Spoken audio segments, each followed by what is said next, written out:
Good morning, Dr. Ha. This is David Marchetti, and my presentation will be on examining masculinity within American cinema from the 1940s to the 1960s and its cultural and social impact. I believe this topic is important because it confronts how the mass media in our culture continuously portrays hegemonic masculinity as a socially acceptable behavior. So to begin, in the 1890s, motion pictures were little more than Nickelodeons, which were rudimentary slideshows throughout America.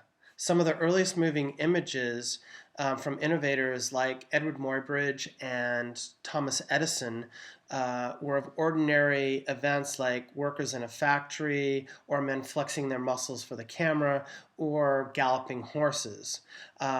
It was these early images that eventually created an entire industry known as the movie business.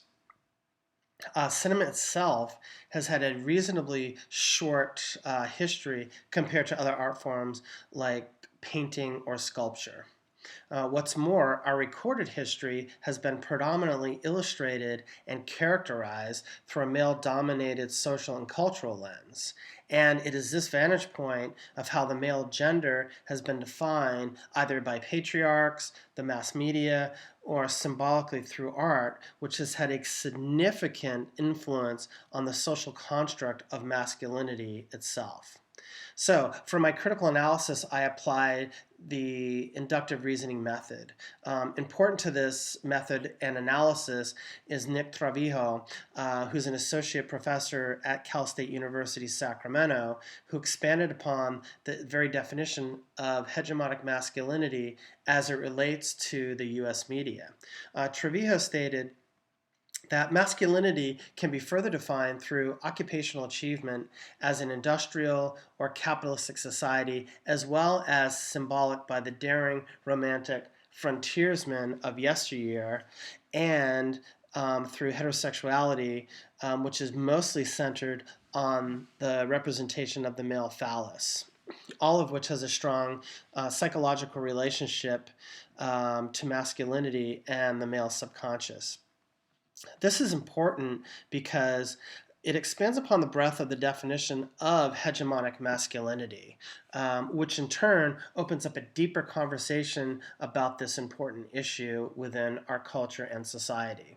Additionally, social imagination, a term coined by C. Wright Mills, asserts to understand social life, we must understand the interaction between biography and history. This is important because historically, man has always been depicted as either the hero, the warrior, or having godlike powers. And through the centuries, this ideological representation of masculinity and power was typically characterized and depicted by the half-clothed and or fully nude male. Michelangelo's statue of David is one widely known and explicit example of this portrayal. The marble carving of David depicts man's physical attributes and exemplifies strength, virility, and supremacy, which influences cultural entitlements in society. In terms of masculinity, man's importance and position in the universe became central to all social and political and economic factors.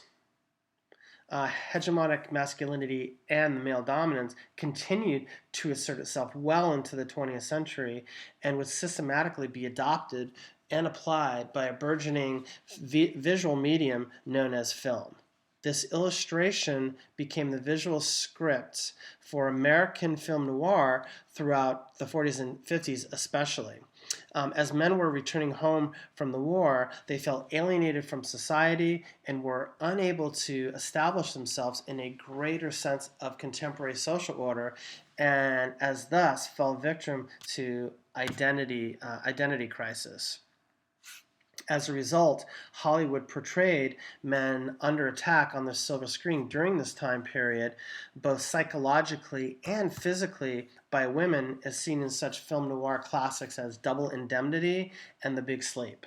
These movies and others like them set the stage for the next 2 decades as anxiety and fear became the new norm of cinema.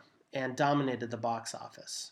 This upheaval would eventually give birth, though, to a new breed of filmmaker and visual artist, which would transform and redefine man's cultural identity in America in the 1960s.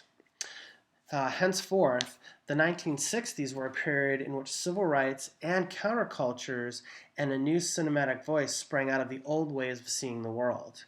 At the center of the cinematic zeitgeist was director Alfred Hitchcock, the master of suspense. Hitchcock's film Psycho excavated new psychological ground with how cinema would portray masculinity and its effects on feminism, interpersonal relationships, and socialization. André Bazin, in his renowned and influential French film magazine Cahiers du Cinéma, praised Hitchcock for skillfully weaving Psycho's narrative through the masculine, the feminine, and Freud's Oedipus complex. Norman Bates, the central character, whose aggressive and deviant and violent personality manifests itself in the form of the female gender as Mrs. Bates, Norman's mother.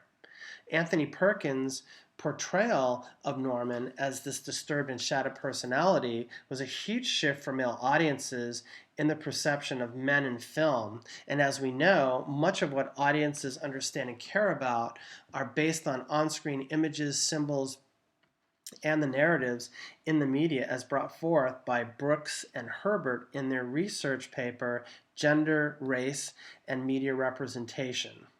Hence, cinema and the media are crucial in the construction of the dissemination of gender ideologies. All of this was about to change, though, again, as actors came to the forefront and were the new role models for society, which was splitting at the seams during the 60s. To talk about this point, the on-screen exploits of actors like Sean Connery and Jack Nicholson had a direct effect on how male audiences would behave and act outwardly towards society as the 60s rolled on. Whether they were portraying the outsider, the loner, or the misogynist, they were all extremely successful and widely popular with both men and women audiences at the time. Sean Connery will forever be identified with his fictional on-screen alter ego, James Bond. Male audiences saw Bond as charismatic, intelligent, and stylistic, and he always got the girl. Connery's portrayal of James Bond influenced the male subconscious deeply. Men projected themselves based on this dominant and suave on-screen persona. Likewise, within the same breath, Jack Nicholson, on the other hand, created an on-screen persona that could only be described as counterculture and anti-authoritarian. Nicholson definitely walked to the beat of his own drum. His portrayal and attitudes in such films as Psych Out and Easy Rider were characters that were constantly at odds with those in charge, and this persona attracted disenfranchised male audiences to him. Male viewers who thought of themselves as outsiders understood and related to Nicholson, and as a result, they wanted to be just like him. So whether it was Connery or Nicholson or other actors, they laid down a new foundation and redefined masculinity, which was very different from that of their predecessors, Bogart, Cooper, and Stewart in the 1940s and 50s. It would be this new crop of actors such as Connery and Nicholson and other directors such as Hitchcock and others, who would emerge to wrestle with the status quo in the 60s and ultimately influence American cinema far into the future. So to conclude, cinema's depiction of gender and masculinity has strongly influenced our culture. As we know, masculinity is an essential component in which men define their personal and collective identity in society. Dominance, power, and performance are all traits and byproducts of a centralized construct in which cinema plays a crucial role. So, according to Ida Katz in 2003, this has created a crisis in masculinity and perhaps the most overriding feature of constructions of dominant masculinity, and the most common response to this crisis has been violent behavior by men. But in the past 15 years, we have seen and witnessed a cultural and political shift in the mindset of our government due to sensibilities, sensitivities, and around sexuality, masculinity, and gender issues. This paradigm shift has created a wider breadth of civil and human rights for minorities in our society as a whole.